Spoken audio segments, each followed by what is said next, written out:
Hello, students. Welcome to Gyan Vigyan.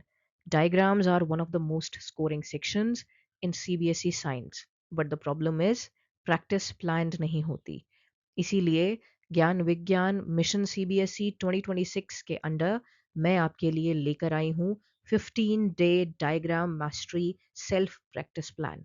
इस time table में हर दिन सिर्फ एक इम्पॉर्टेंट डायग्राम दिया गया है जो बोर्ड एग्जाम में बार बार पूछा जाता है.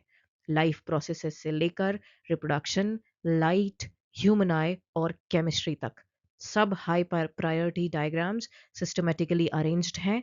आपका काम सिंपल है. रोज एक डायग्राम बनाओ, प्रॉपर लेबलिंग प्रैक्टिस करो और एनसीईआरटी के अकॉर्डिंग रिवाइज करो. इस वीडियो को सेव कर लीजिए, टाइम टेबल फॉलो कीजिए और डायग्राम्स को अपनी स्ट्रेंथ बना लीजिए. Let's prepare smartly for CBSE 2026. ये है पूरा टाइम शेड्यूल जो मैंने प्रिपेयर किया है 15 डे का. इसमें बायोलॉजी से लेकर फिजिक्स से लेके और केमिस्ट्री तक जितने भी इंपॉर्टेंट डायग्राम्स हैं उनकी सबकी डिटेल दी है आपको फोकस के साथ कि आपको उस डायग्राम में भी फोकस किस चीज़ पे करना है. आप यहाँ पे देख रहे होंगे 1 से लेके 6 तक यानी 6 डायग्राम्स जो हैं वो लाइफ प्रोसेसेस चैप्टर से हैं. सबसे पहला है स्टोमेटा, ओपन और क्लोज स्टोमेटा दोनों. फोकस करना है आपने गार्ड सेल्स पे. दूसरा है ह्यूमन डाइजेस्टिव सिस्टम. आपने एलिमेंट्री कैनाल और उससे रिलेटेड जितने भी ऑर्गन्स हैं उन सबको मेंशन करना है, उनके सब के बारे में जानना है, मेंशन करना है. ह्यूमन रेस्पिरेटरी सिस्टम में आपने ह्यूमन रेस्पिरेटरी सिस्टम का जो पूरा ट्रैक है, जो रेस्पिरेटरी ट्रैक्ट है वो भी प्रैक्टिस करना है, लेकिन उसके साथ साथ आपने ध्यान देना है एल्वेलाई पे. एल्वेलाई में गैसेस एक्सचेंज कैसे होता है, एल्वेलाई पे फोकस करके वहाँ गैसेस एक्सचेंज का डायग्राम. ह्यूमन हार्ट, इसमें स्कीमेटिक फ्लो ऑफ ब्लड यानी डबल सर्कुलेटरी सिस्टम में किस तरीके से ब्लड कहाँ से कहाँ जाता है, हार्ट से लंग्स में कैसे जाता है, हार्ट से बॉडी में कैसे जाता है, कौन से पार्ट से जाता है. और यहाँ तक कि ह्यूमन हार्ट के जो वॉल्स हैं वो भी आपने ध्यान से देखने हैं, मेंशन करने हैं. दोनों वॉल्स अलग अलग हैं ह्यूमन हार्ट के, right hand side wall, left hand side wall, even आपका सेमिल्यूनर वॉल्स वगैरह हैं, उन पे भी फोकस करना है. Next, structure of a nephron. Nephron का स्ट्रक्चर, एक्सक्रीटरी सिस्टम में किडनीज एंड यूरेटर्स, ये सब आपने करने हैं. नेफ्रॉन में हर एक पार्ट को मेंशन करना है, लेबलिंग करनी है. Loop of Henle, PCT, DCT, collecting duct, सब. फिर आता है हमारा control and coordination. Control and coordination से दो डायग्राम्स है जो इंपॉर्टेंट है. पहला है structure of a neuron. Neuron का स्ट्रक्चर डेंड्राइट से लेके एक्सॉन एंडिंग तक, साइनैप्स भी.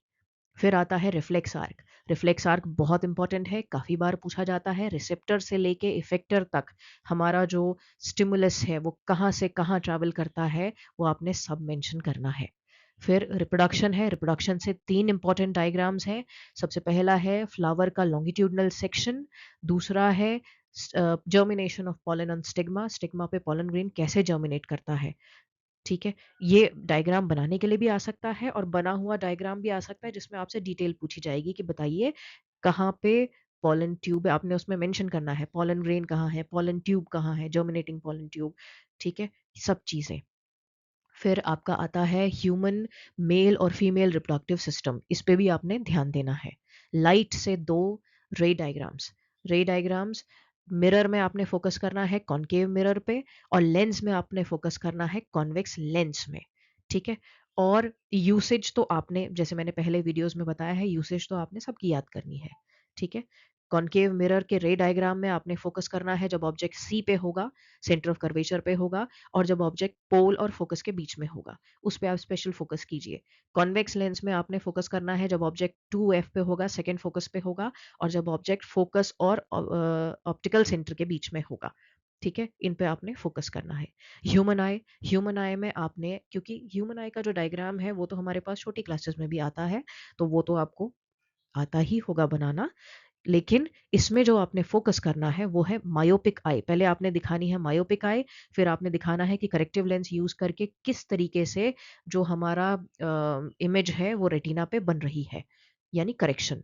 ऐसे ही हाइपरमेट्रोपिक आई, उसमें किस प्रकार से इमेज कहाँ बन रही है, रेटिना के बाद बन रही है या रेटिना से पहले बन रही है, और जब हमने करेक्टिव लेंस यूज किया तो इमेज किस तरीके से रेटिना के ऊपर बनने लगी, ये आपने फोकस करना है।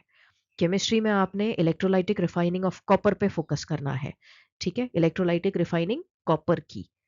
फिर आपने इसमें एक और चीज़ देखनी है, सोप का एक्शन। सोप किस तरीके से मैल को हटाता है, मिसल फॉर्मेशन किस प्रकार से होती है, वो आपने देखना है। अपनी नेक्स्ट वीडियोस में मैं आपको इन सारे डायग्राम्स की अलग अलग आपको डायग्राम्स प्रोवाइड कराऊंगी मैं, ताकि आप इसकी अच्छे से प्रैक्टिस कर सकें। डायग्राम्स की तो बात हो गई, लेकिन जब आप एग्जाम में डायग्राम बनाते हैं तो कुछ चीज़ें हैं जिनका आपने ध्यान देना है। वो चीज़ें हैं, सबसे पहले टाइटल। डायग्राम का टाइटल डायग्राम के ऊपर साफ साफ लिखा हुआ होना होना चाहिए। देन पेंसिल ओनली, पूरा का पूरा डायग्राम आपका पेंसिल से बना हुआ होना चाहिए, शार्प पेंसिल से। एरोज, फिजिक्स के जो रे डायग्राम होते हैं उनमें आपके एरोज बिल्कुल क्लियरली इंडिकेटेड होने चाहिए कि लाइट कहाँ से कहाँ जा रही है, इंसिडेंट रे किधर जा रही है, रिफ्लेक्टेड रे कहाँ जा रही है, रिफ्लेक्टेड रे कहाँ आ रही है, वो सब मेंशन करना है आपने। लेबलिंग, आपकी लेबलिंग राइट हैंड साइड पे होनी चाहिए। ये मैं दोबारा क्लियरली बोल रही हूँ, आपकी लेबलिंग राइट हैंड साइड पे होनी चाहिए। That's the standard of labelling. Boundary, आपका डायग्राम बहुत अच्छा होगा अगर आप डायग्राम एक बॉक्स के अंदर प्रॉपरली बना दे। ठीक है, तो यहाँ पे ये मैंने आपको पूरी चेकलिस्ट प्रोवाइड कर दी है।